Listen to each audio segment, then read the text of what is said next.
मम नाम विजयरामलक्ष्मीः। आगच्छन्तु संख्याः पठामः।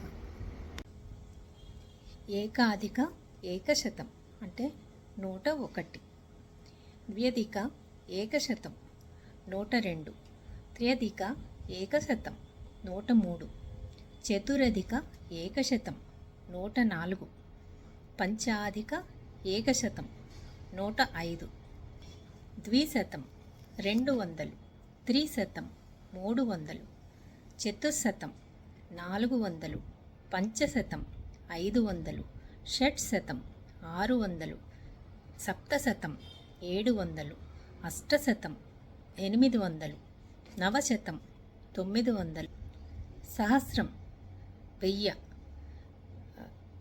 అయుతం 10,000, లక్షం లక్ష, నియుతం 10 లక్షలు, కోటి కోటి. నమస్కారः, ధన్యవాదः.